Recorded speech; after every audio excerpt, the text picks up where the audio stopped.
Hey, Hello. everybody. Welcome to the first inaugural broadcast of this wonderful new Boldly Trekking podcast that we're doing. And basically, this is I, Ash, and Sean, Yo. who is the commander in chief of the Federation, of the International Starfleet Fan Club ship of the Beowulf. Yep. And so we are going to talk Trek. I'm even wearing my NX-01 hat. I'm representing. Um, and we got up in the background there. You can see some of my ships that I've built. So I got some street cred going on. Um, or that be ship cred? I don't know. Ship cred. It's Yeah, ship definitely. cred. Don't Ship cred. don't be getting involved in my ship. Anyway, so, if Sean, if you want to tell people what we are doing here. Well, we're going to be discussing the dynamics and the whole aspects of how the Star Trek universe works in terms of like the uh, movement and scale of space and traveling at warp speeds and essentially uh, going over the problems and issues regarding that. So if you want to find out all about the world of Star Trek in terms of what's going on with getting from place to place and the problems therein, and discussions on economics, military support, and exploration. Hey, we got you covered. We're here for you. Now, that being said, let's talk about the elephant in the room. Mm-hmm. Yesterday was released the new Section 31 straight to video movie. Mm-hmm. Yep. Did you get a chance to watch it? Yep, I did. Yeah. It was straight from the '90s, man. Straight from the '90s. I'm sorry. It's like they took, like a bad Guardians of the Galaxy and mixed it in with Mission Impossible, and then took all of the pseudoscience and just chucked it out the window. Like one of oh yeah, and whoever the director was had no idea how to shoot an action movie. Everything was the shaky cam like from Cloverfield. It Yeah. was but like one thing that just like irked me, and this is getting back to one of the things we wanted to talk about tonight, which Mm-hmm. is actual distances and how long it would take to Mm-hmm. travel, Yeah. across the Federation. Like one of the things that irked me is they've got to get from point A to point B. I don't want to spoil it for anybody who Mm-hmm. hasn't had their puppy kicked yet and still wants to watch the movie. Um, and so they have to oh the evil force is coming through this nebula over here in 4 hours, so Mm-hmm. we've got to get from this planet to that nebula in 4 hours in this broke down ship that barely is moving and was part of a water feature. All Mm-hmm. right. But we fixed it. We fixed Yeah, it. yeah, we fixed it by putting in a piece. A We just fuse. A yeah, fuse. basically, what that's what it was. It was a technobabble fuse, Mm-hmm. and they put in the fuse. Everything worked amazingly. I mean, I don't know why they don't use this ship as a frontline unit for in war. It worked so well. And then, how did they get that far in 3 hours? I don't think All they right. could, to be honest with you. I mean, that It's actually a nebula had discussion to point. be like as far away as Mars. All Mm-hmm. right. In which case, it would have completely blanketed the sky, and they all would have been dead from radiation. Um. Why is my hair falling? Oh wait, I don't have any hair. Oh yeah, you were there. You were there.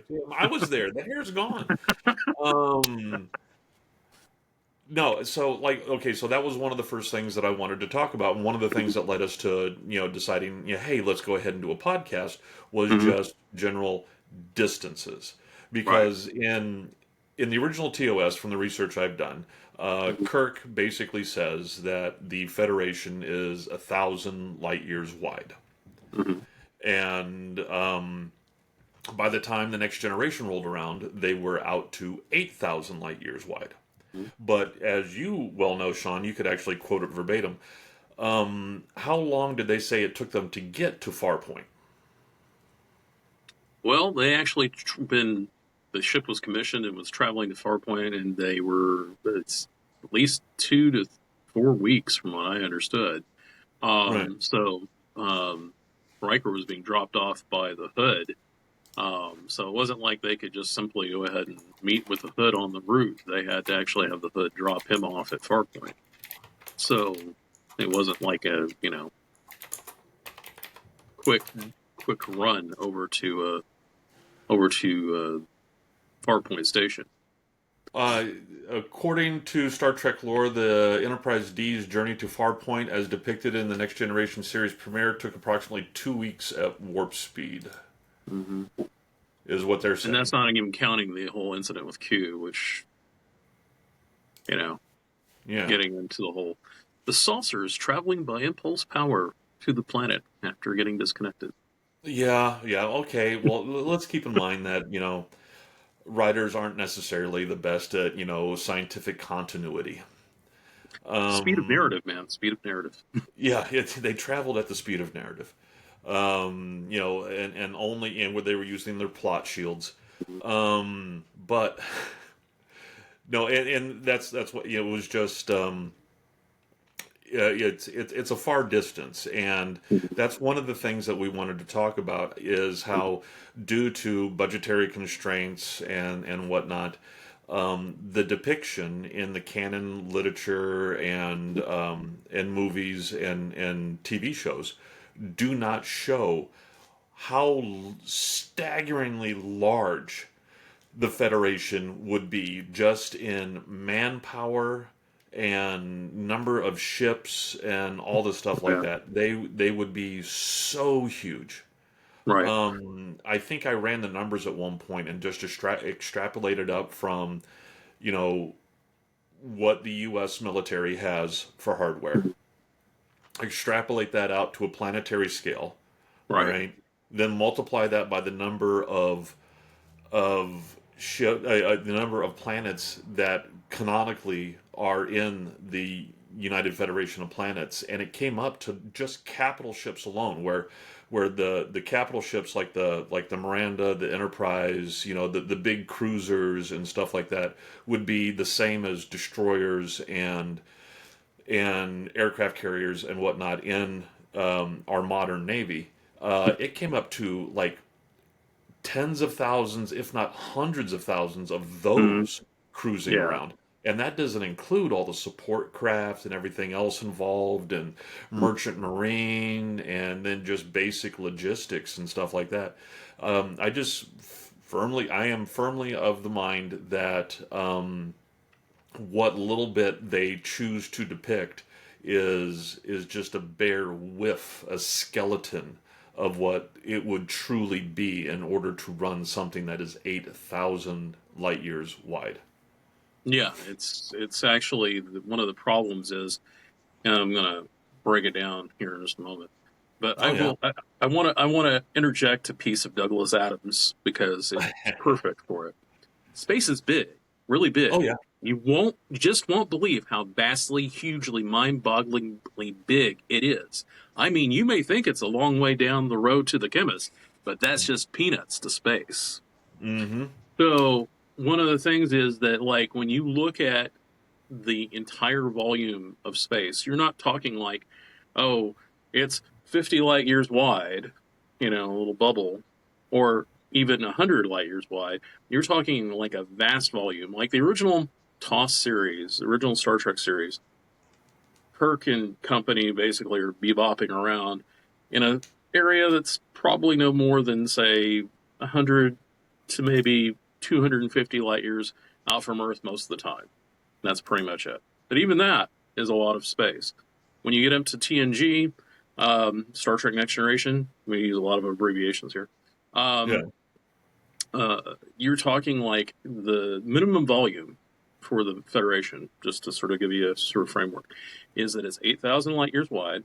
It's probably about 4,000 to 5,000 light years towards the core, out to the edge of the disk, and then it's a thousand deep, because when you look at the galaxy, right, the Right. disk itself is about 1,000 light years deep, and that's assuming Interesting. the Federation goes all the way through. Okay, Yeah, it's turtles so the whole way down. so the thing is that when people are are looking at volume, or when you think about volume, you're looking at something around 36 million cubic light years. Hmm. That's a lot of space. That's That a is. lot of space. And you had sent me I'll go ahead and present it here really quick. You had sent me the old scale. Mm-hmm. Let me see here. Window. Do, do, do. The By the old way, the scale of according to warp speed on the old TOS warp scale mhm, and how long it would take to traverse. And if you look, I mean, normally they were traveling at like warp 5, warp 6 as a as a cruising speed. mhm, And in order to get just 20 light years away, that would take a month at warp 6. mhm, And that's just 20 light years. That's not the full 1,000 light years mhm. across. Oh yeah. And just that volume of space, even let me stop the sharing.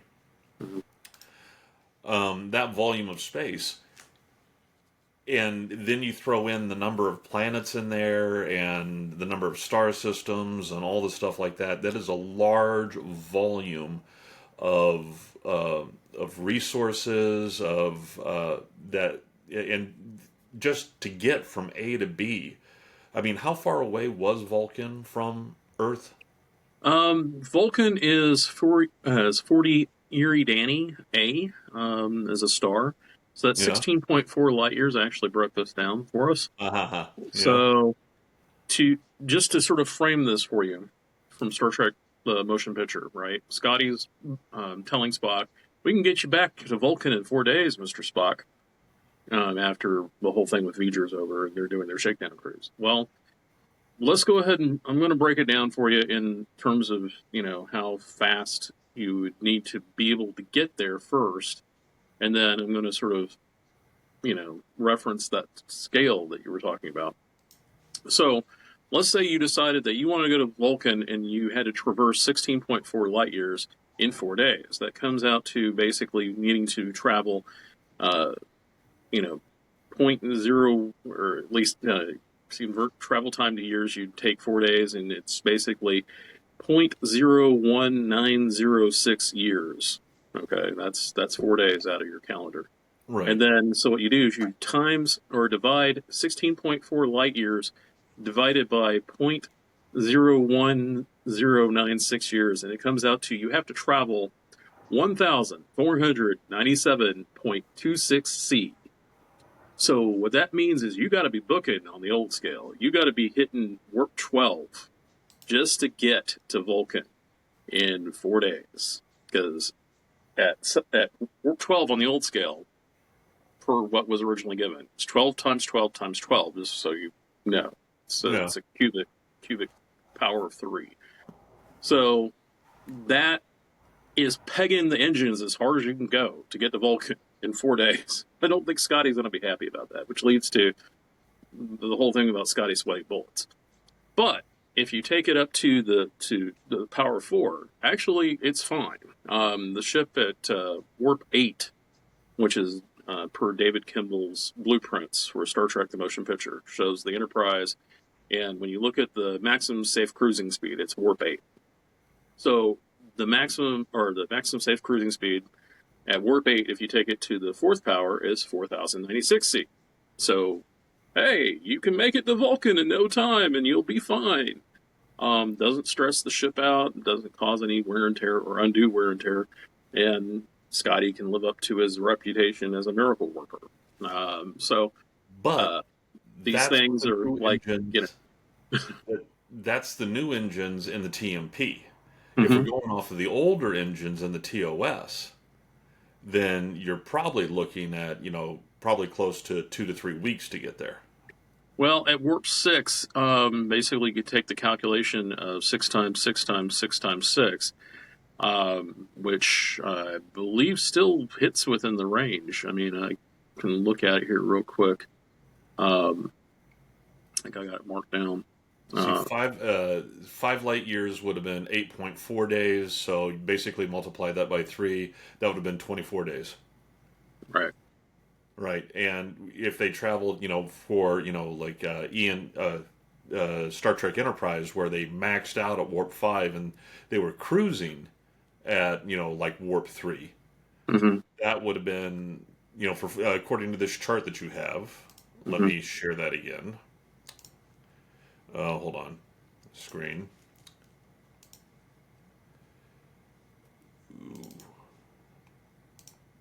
According to the chart here, at warp 3, for 5 light years would have been 68 days. So multiply that by 3.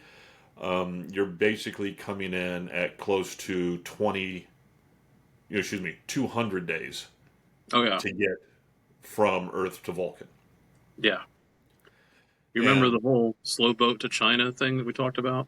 oh yeah, and that's the whole thing here. Is if you remember in one of the episodes where Merryweather in Enterprise goes back and is talking to his family on their warped two freighter, Yeah. they said that it would take them years to get from one star system to another, Hmm. and that bears fruit because at a 5 light year, which is slightly larger than from here to Alpha Centauri, that's 228 days. Hmm. So that just it quickly adds up if you don't have that exponential multiplicative factor Oh yeah. that Well, we the other all thing is that you cannot reasonably protect the Federation with the cubic or the power no, of three warp formula, because the thing is that you one of the things can't. that comes out is when you look at the numbers, what ends up happening is to put a projection, to project force, to essentially borrow a military idea, to project force and be able to assert your domain, you have to be able to get your forces from point A to point B where they need to be in a reasonable allotted amount of time. Otherwise, the forces can set up whatever and entrench themselves, and you basically lost your Oh space or yeah, what. they would be there. They would have strip mined everything out and been gone before you could react. Yeah. And So that's the reason I also feel that one thing that was underrepresented was local um, local forces. mhm, They would have to have their own thing. That's the reason that the Federation ships were so distinctive mhm, with their shape. With the saucer and the nacelles. That's a mhm, distinct Federation. You see it. Those are the Feds. mhm. Uh, they're the Feds. Um, it, Thanks. don't worry, we're the government. We're here to help. Um, We're going to help but you. We'll help yeah, you a lot. You'll like it. yeah, you like it, whether you like it or not. It's a struggle snuggle. Um, We'll give but you some kisses. but that being said, that's Hmm. one thing that I think they should have showed more of Hmm. was the interaction with like the local system governors or whatever may Oh, be, yeah. and their local forces that they have. Hmm. Um, I think that would have been great to see, and a matter of fact, that was one of the things that I had to talk about was imperialism in the Federation. No, life on the border, economic disparities. I had a lot of Hmm. these things. Oh, yeah. Um, We've come but up with a lot of ideas. what's that? I said we've come up with a lot of ideas. Yeah, we did. But the thing is that I think that the Federation would have rolled in as the heavy hand when necessary. Hmm. But until then, it would have been expected that the local militias would have handled things, and Okay. yeah, and that's the thing too, is because the sheer cost in order to field these capital ships was just egregious. Mm-hmm. And that's one thing that I realized that they needed to build tension in the story and all this stuff Mm-hmm. like that. But when you had, basically just some, beefed up trader ship that had a couple extra things strapped to it is all of a sudden batting around a capital ship like it's nothing. Yeah. Um, I don't really think that was very, Well thought out. representative of what would have happened. Look, I got my pew pews. I'm going to take on the ship with a Type X phaser array. Oh, Yeah, it'll yeah, work out real well. yeah. Um, I mean, I can't count the number of times that a little bitty bird of prey has brought the Enterprise D to its knees, mhm. and this thing can. It's just it's plot driven. Mhm. That's all there is to it. But Oh, that's what we're here for. We're here to set the record straight. Um, so I want to give a interjection on the distances, just to frame your thing you were talking about earlier. yeah, Um, so when you're exploring the economic feasibility of the Federation and getting things to go in commercial avenues of whatever, um, commercial vessels in TOS in the original series, a freighter, the SS Deidre, is only able to do warp 2. Okay. yeah, So warp 2 is 16C.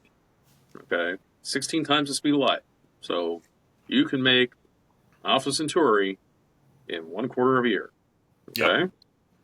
So for you to get from like let's say you wanted to go to someplace good, say 4 to 10 light years away, your rough estimate of speed or rough estimate of time on the 16C using the new scale is still going to take you 91 to 229 days. Okay. but still, that's so So much faster. yeah. So on warp 3, which is 3 times 3 times 3, it's essentially 81C. So you're now taking 18 to 45 days. That's much more reasonable. Very You much. want to pick up some cargo, take it over someplace. Hey, that's a reasonable amount of time. That's roughly akin to what we would do for shipping these days. Okay. Hmm. So in that mindset, in that vein, more than likely that would work for fast transit, moving cargo back and forth for what we expect, and then big bulk cargo stuff you don't really care about. Oh, look, I picked up some more. Well, stick it in the old freighter, pop it over, warp 2. Yeah, yeah. Um, If you're and just then, sending raw materials, that's all you mhm, need it for. Yeah. yeah, you don't need to worry about it being fresh or it being, there tomorrow. Warp 5, which is like the high end for commercial or civilian speeds, would be 625C. Okay. So that gets you somewhere like say between 4 and 10 light years in 2 to 6 days on that scale. Hmm. So relatively speaking, you can get your stuff there and get things taken care of. Now in Star Trek Next Generation, I'm just going to go ahead and go relative to that, because the original series, of course, is slower because the maximum safe cruising speed was like 6. After you hit 6, Scotty starts fretting and he starts Yeah, sweating yeah, really profusely, and people start worrying that he's going to, chew something up or like bite the console because he's freaking out so bad. yeah. And the Um, sound effect gets turned up an octave. Yeah, you know how it goes.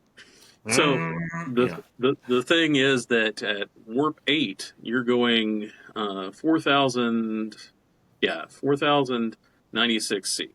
Okay, so you're able to get a good, you got a good clip. You're able to go ahead and go from point A to point B. You're able to project your ship or your forces where they need to be. Most of the ships that we saw in Star Trek Next Generation are able to do warp 8 as a maximum safe cruising speed. At least the majority of them. I mean, Enterprise is able to do 9.2. The Defiant, it was like 9. Don't even get up onto Intrepid. I mean, Intrepid is like, hey, look, I can stylize and go 9.975. Look at me. Yeah. Um, but, to be able to go ahead and get across the Federation, just to sort of frame this for you so you understand just how big is. So, we're looking at the size of the Federation. It's 8,000 light years across. If you're using a standard warp You broke up scale there, man. or the power 4 warp factor of 8, 4096C, that'll Oh, still take you crap. 1.95 years. It's going to take you almost 2 years to get across the Federation. Damn it. And so if you're going from the edge of the disk towards the core, it's going to be about a year. And to go essentially, like, say, from the top of the disk down through it, Hold it'll probably on. take you about 6 months, maybe, or so, or less. So the difference is that you're with Hi. hi. My internet is acting very wonky right now, and so it dropped me out. But Okay. I went ahead and fired up the hotspot on my phone, and I'm using that.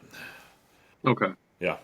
So I won't say who I work for, and you're not going to probably want to say who I work for. But anyway, um, hopefully your problem is not related to my job. No, no. It starts with a C. Is who is my problems with. Fair enough. And ends with an All right. X. So But anyway, where was I? you were talking. You were up to the warp 8. Okay. So getting across the Federation, right, at warp 8 using the power 4 scale, which is, I'm just going to call it the old scale, because we're going to shuffle the power 3 warp scale off because it just doesn't work. So assuming that it's power 4 and it's 4096C, Mm-hmm. to get across the Federation, being 8,000 light years across, would take you almost 2 years, 1.95 years. Mm-hmm. That's a long lag time, but it's still a lot better than what you got the other way around. Very much so. Now, going from the spinward toward the core, you're going to hit that in about 1 year, and then that's about 4,000 light years, 4,500 light years, and then to go through the disk, basically 1,000 light years. The thickness. You'd basically be doing like a quarter of that. So you'd be able to go ahead and hit it in like 3 months. So Now, that but the seems thing is, pretty reasonable. I am currently going through all the Star Treks again, and Mm-hmm. I am on season 6 of TNG. Okay. But I seem to recall from way back in the day, Mm-hmm. as they were all traipsing around using their new high-end warp, somebody came along and told them, "No, no, no! You're ripping up the fabric of Right. space. You need to slow down." Yep. The warp And 5 speed limit. what? The warp 5 speed limit. Yeah. So that all of a sudden made everything much, much larger again. Mm-hmm. Yeah, it would take you a lot longer to get across, of course, at that speed because, like we talked about before, Warp 5 being like the high end of like any kind of commercial vessel, be looking at 625C. So just basically say hi to Shadow. That's Shadow right there. Oh, Um, so uh, you'd be looking at taking 8,000 divided by 625. You get a rough idea, how many years? roughly how. Hold on. Yeah, and then you take that by and take it by that, and you can figure out how much of a year or how many years it would take. It would take a lot longer. One of the things we were talking about, and you talked about earlier, was that the fleet sizes are affected by your speed. And one of the things in getting into why Scotty's sweating bullets, and this also affects your fleet size, is how fast you can travel. Because one of the things is, and I'm going to share a little pithy definition, in case you have not heard of Yeah. this. There's a term called interstellar medium, okay, the ISM, and that is a measure of the matter and radiation that exists in space between star systems. Right. This includes gas in ionic, atomic, and molecular form, as well as dust and cosmic rays. Yeah. So one of the things you have to remember, and this is just generally, is as you move through space, you are essentially running into things, Mm-hmm. even if you are, even if you have your deflector shield or whatever you want to call it, you are still running into things. Okay. See, So the faster you go ahead.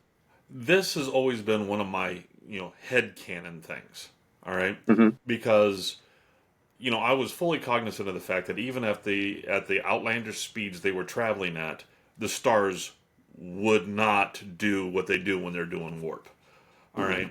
I always, I knew that it wouldn't, you wouldn't see the streaks, the stars wouldn't be moving like that. But in my Mm-hmm. head canon, that was micro impact things that are sliding off the shield as they're going through. That was in my head canon what the lights were I from. actually like your headcanon. Yeah. I accept that. I always thought it was basically them putting it out on the computer screen, be like, "Computer, show me the streakies because I like the streakies." Yeah. It's a Um, screensaver. Okay, great. yeah, basically, either that or it's the little, like, there's a thing in Babylon 5, just to borrow from another series, where they have essentially somebody ejects. I won't say who did, but ejects a toy, a teddy bear, and essentially comes in and lands on the guy's, window. And what did you find? And it's like, it's a teddy bear. So, Are you saying they stole that for Section 31 from Babylon 5? I think they stole a lot of stuff They did left and right. for section. IMF, like you were talking about, actually, I was going to say, you pretty much read my mind. Mm-hmm. IMF, Guardians of the Galaxy, the other one that was like, there's a scene towards just to sort of segue back to what I was talking about here in a moment, but there's a scene where they're in the bar, and I was like, wow, this seems a lot like an episode of Power almost. And is it just me, or were they going for the look of Fifth Element? They were, I think, the production design had that look, but the other thing was that it's one of those things where I'm trying to be kind of kind, but at the same time, it's like you had great choreography for the fight scene between Michelle Yeoh and the other guy, but it was so poorly filmed, and over the messing with the effects on it and the jinky cam really ruined it. I mean, it wasn't. It was stylistically, it wasn't enjoyable because you're just like, this is Time Cop. And this not to be cruel or anything to anybody who likes Time Cop, but we're past the '90s, guys. Come on. It was so Cloverfield. Yeah, it is. I mean, it was Blair Witch Project all over again. Yeah, it was somebody trying really hard to interject something old style into Star Trek nowadays, and then doesn't have a good fit. The one scene where they're fighting on the platform that's up in the air. All right, it's all janky and all over the place. This is the point where I was like, "Oh, come on, people! You could have done it right." They're fighting, and it's all janky like it was. All right, and then our protagonist, which, why was she a protagonist? No, gets. She was the big name. Yeah, I mean, she's a freaking she's a genocidal cannibal. All right, she does not get a redemption arc. No, all right. And they didn't even try. Everything was exposition. But anyways, janky, moving around. They're fighting on the platform, and then she gets knocked off, and she's going to catch herself and come up the other side. I mean, everything is so transparent in this. That trope was going to happen. Just like when she was fighting the bad guy, I knew automatically who the bad guy was.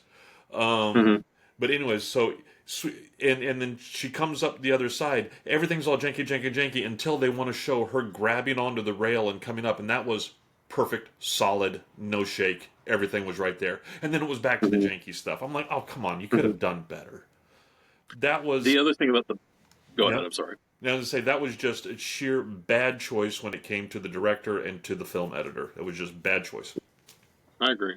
So, the platform actually, to me, reminded me of the whole 2009 Star Trek film with the whole drilling platform that was like drilling into Vulcan.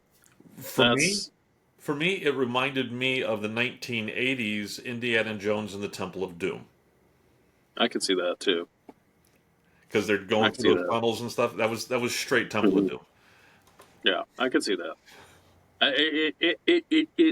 It gave so many allegories and allusions to other things. It's hard to ignore. I mean, you're It just had like left with like okay. my Um, wife was asking me. She's like, "There was nothing good." I was like, I told her the kindest thing I can say about this is that it has so little of Star Trek in it that it can almost be ignored as a Star Trek movie. Actually, the thing that kind of makes me laugh is that the ship is basically a garbage hauler, right? There was no nacelles. There's no nacelles. It has it's a garbage hauler. Yeah, So it's uh, garbage. uh, you're basically running around in Homeboys in Outer Space, if you remember that show. That had it was UPN. It was I think he even had James Doohan in it at one point in time. But anyway, it I'll have to was look that one up. early UPN stuff that came out around Voyager when Voyager first premiered. Anyway, it was yeah. It's something I try and forget the trauma, but it was out there. So getting back to what I was going to say is the whole thing with moving through space and trying to get from point A to point B, you have to have the power to do it. Yeah, Number one, you can't just like, hey, I'm going to go over to Vulcan today at warp 8. You got to have the power to do it.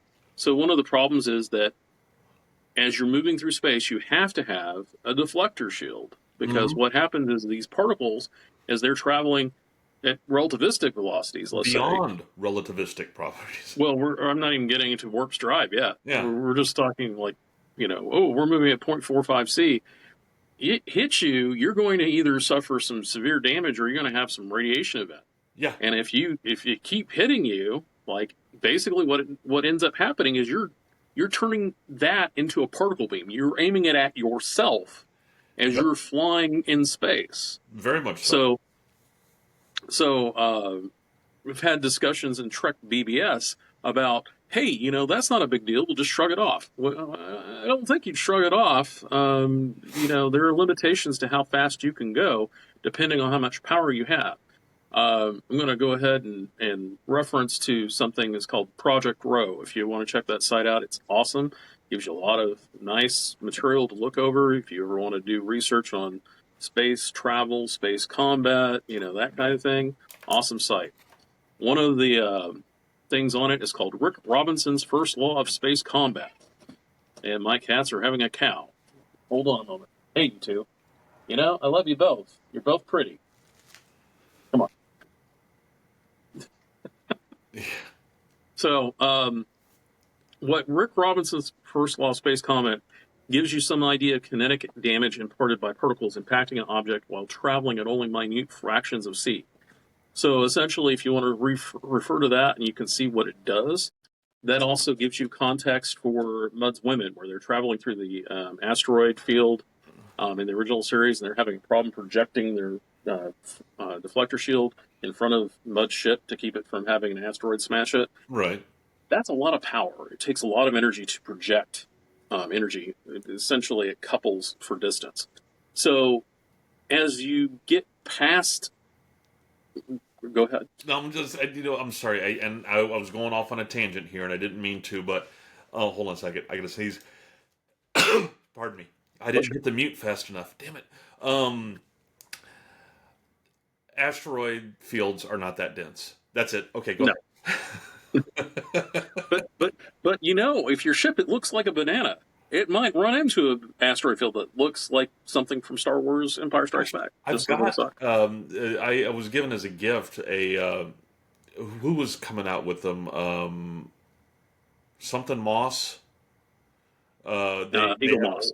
Eagle Moss. Eagle Yeah, Moss. they had an Eagle Moss Harry Mudd ship, and someone gave me my wife gave me that for Christmas one year, and so I've got that up on the wall. It doesn't look like a banana. No, the It's original more looked like like a an banana. eggplant. But go ahead. Yeah. But anyway, once we move past um, going into warp speeds, then essentially, then you start having to really project power, and you have as a rising issue as you push faster through this interstellar medium. You have to bump up your power for your matter antimatter reactor because essentially you're having to. It's not just like it's sort of just gradually coming up as you push up. Those particles are coming in faster and faster and Mm-hmm. faster and faster and faster. So essentially, like I said before, it's a particle beam, but now you've really coupled it up. Okay. Yeah. So you're pushing almost like you're driving into a high energy X-ray, not soft, but high energy hard X-ray laser Yeah. coming right down your throat. And so essentially at some point your navigational deflectors are going to be overloaded because you're basically pouring all the power that you have in your warp for your warp core not only out to your nacelles for the warp field, talking fictionally because Yeah. those things don't exist yet, but also to the navigational deflectors, and you have to balance that out.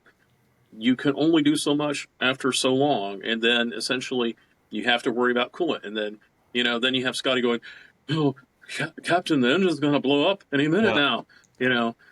So you're limited by these things, and Yeah. TNG ships handle it much better. But in the original series, it wasn't so much of a great thing.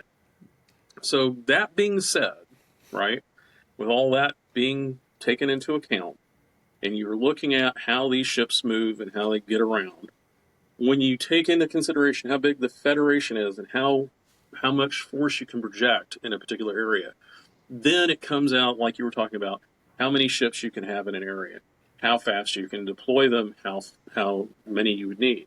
So one of the things that came out was, if you were to go ahead and have a Federation as large as we were talking about, the core Federation worlds such as Earth and other densely populated areas would have a significant Starfleet presence. And you would have more on the borders, of course, for like threats like the Mm-hmm. Klingon Empire or the Romulans, depending on the situation. And so ran it through an AI because, well, it's Yeah. there for something. Yeah. Um, Total fleets 15 to 25 feet, 25 fleets. Um, Ships per fleet 10,000 to 20,000 ships total per fleet. The capital defense and patrol ships, if you want to take a low number, would be 20 to 30% um, of that fleet. So you're roughly looking at anywhere from like 2,000 to say, 3,000, maybe 6,000 ships, depending on the case.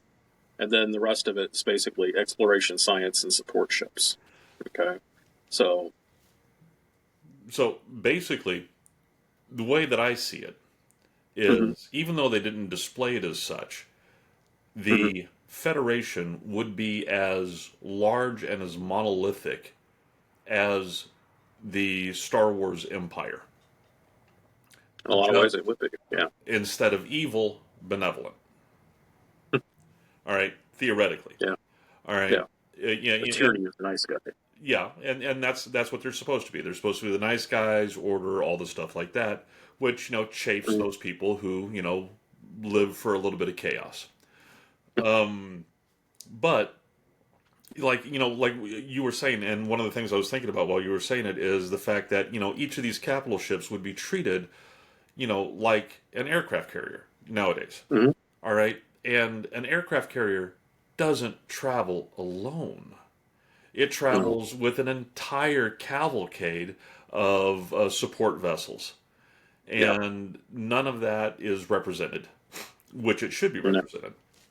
Oh yeah. And like one thing that I do enjoy about Star Trek Online is Mhm. if you start, really getting into the nitty gritty and doing stuff, is the simple fact that not only do you have all of these, you know, these officers in your crew, but you can send them off on away missions. Mhm. And that's one of the things is that, as each of these fleet elements is in a certain sector, all right, they wouldn't just just beyond this. It would be a a constant movement of vessels on and off of these capital ships, ferrying Mhm. people, all kinds of stuff happening. It would be a mobile. I mean, basically, each of the smaller ships would be like a mobile town, and the main capital ships would be a mobile city of things going Mhm. on. Yeah. And which just leads me to wonder how many on a ship the size of the Enterprise D, how many Starbucks are there? You did Because get my there's order a right. Starbucks across from a Starbucks, so there's going to be a lot on there. I dropped down to deck 7 for a cappuccino, and they didn't put the proper amount of sugar in it. I'm Yeah, upset. What's it's, going on here? it's horrible. Yeah, My perfect future is just ruined now. But the no, utopia collapses. but that's one of the first things we wanted to talk about, and we're going to have to go ahead and tie this up here soon because we've been talking for quite a while. Mhm. Is how much how the sheer size of what we're talking about. I mean, there's Mhm. going to be other things that we want to get into later, in future discussions, and, Mhm. and possibly get other people on board to talk with us about. But Yep. my main point for all this is just pointing out how freaking huge everything should be. It Mhm. should not be like, what did we say at one point? If the Federation was the Wild West, what they represent right now is three horses and a wagon trying to corral the entire Wild West. Mhm. And Oh yeah. no, no. Oh, yeah. Well, it's like the longest response time that I could find for putting all these numbers together. So the fleet was 150,000 ships or 500,000 ships. The longest response time is 3 weeks Yeah, in Star Trek Incarnation time. In nominal response time, like, hey, Bob down the street got his nacelle blown off. He needs help. 5 days. yeah. Sometimes it would take up to a few months to get somebody out there, and you could, if you're like in the boonies of the Federation, you could be out there for a while, Very much um, so. sitting on your butt, wanting to know when But AAA is gonna show up. keep in mind, we, from where we live and Mhm. what we are used to, we are used to an immediate response. I mean, Mhm. we live in a country that can have boots on the ground anywhere in the world in Mhm. a day. 2 days, they've Right. got boots on the ground. Within less than a week, there's a huge military presence. All right. Right. But before we used our entire, entire country's income in order to fund the military, things were a lot different. It would Mhm. take conceivably weeks to months to get somebody out to a place. There would be a reason Mhm. why, if your plane went down in in the sticks somewhere, you could conceivably be living off the land until the next season, Mhm. from winter until summer, before they Mhm. could get somebody out to you. There was a reason that they had to have those emergency kits on the airplanes if your plane went Mhm. down. That way you could exist for the unknown amount of time it would take for them to get somebody out to you. Oh yeah. And I think we've forgotten that, and that's one of the things also I think the writers for the shows have forgotten is Mhm. just once you get away from the main lanes and get away from the main population centers, things get really dark and Mhm. things get really lonely. Mhm. And they need to have more ships coming in with people half mad from space sickness from talking to themselves for 6 months and, eventually carved their own Wilson out of a damn soap bar. Okay? Uh, Mhm. They went Commodore Decker Matty. I'm thinking more like if you remember at the beginning of Waterworld, that crazy guy who was like trading things. What do you got? You got paper? I think more like that kind of crazy. That actually makes me really want to have a Cyrano Jones episode and any kind of Strange New Worlds or whatever, Yeah. where he's like that. And he's got triple screen. He's got triple. Um, but yeah, I mean, it's to me, it's like the writing for Toss was more or less based upon that concept of World War II, because there Yeah. were people who were stuck on islands for years Mm-hmm. after World War II. They didn't find them until who knows when. But Seven. like the experience was, hey, we got this guy who still thinks World War II is going on. Yeah. But That was nowadays everybody's like, well, we can get in this special plane and we can drop Marines on the other side of the planet within like 2 hours. Yep. They have no perspective of scale and distance and time and how speed affects everything. They Because everything is like now like they, that. they have sped everything up to the to the fastest that they can to make everything happen immediately, and that's the reason Mhm. we ended up with a movie where a garbage scow can make it halfway across the frickin' sector in 3 hours. I will say, if you're a Star Trek fan and you want to see a map of the Federation and map of Federation space, you can actually check out Section 31. It gives you a really nice one to look at Yeah, how close with was that notation. nebula to that planet? That's what I want to know. I mean, if it was further away than I could chuck a biscuit, then it was too damn far for that scow to make it. Oh yeah, No, that was a sad movie. That was a it sad it, movie, it, and I'm it sad that they wasted the money on it. I'm sad that they mhm, wasted the talent on it, and mhm, I'm sad that they wasted what little we had of Star Trek cred on it. I can see that. I Because actually think they were trying to do a soft boot for a TV series, totally were.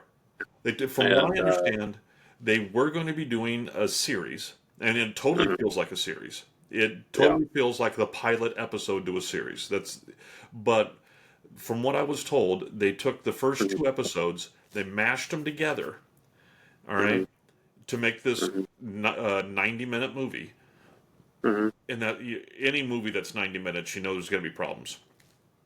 And then, from what I understand, they rushed it out mhm. because they were trying to capitalize on Michelle Yeoh's recent Oscar win, Popularity. Yeah, and it just does a disservice to her and a mhm, disservice to the entire thing. I agree. Um, it's sad in that it's like any project. If you rush it out, it's not going to turn out the way you want it to be. Take your time. If you need to take extra amount of time to do it, do it. There's the project pyramid. Hmm. You got speed, you got quality, and you got money.